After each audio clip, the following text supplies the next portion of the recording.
զգույշ կացեք, որ մեկը հետ մնացող չլինի Աստծո շնորհքից, որ մի դառը արմատ վեր չբուսնի եւ նեղություն տա եւ նրանով շատերը պղծվեն։ Եթե մարդը վիրավորված է, դառը արմատ աճա։ Ու հետո ինքը սկսում է այդ իր վիրավորանքը տարածել։ Այսինքն դա առանց արտահայտվել չի մնա։ Ու երբ որ ինքը էդի տարածեց, շատերին է պղծեց։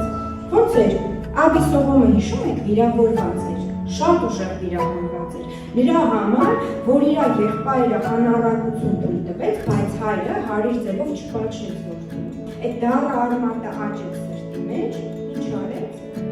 մարդկանց թունավորեց, որտեղ հայրը թագավոր էր, չէ՞, մարդկանց որտեղ թունավորեց ու հելավ, որից թագավորությունը խայրում։ Ու Աստծո խոսքն ասում է զգուշ մնա, որ այդ դառը արմատը սրտիդ մեջ տեղ չգտնի շատերի ներկաղցի։ Ամեն։ Ու հետո հետ մնացող լինեք Աստծո շնորհքից ընկնենք։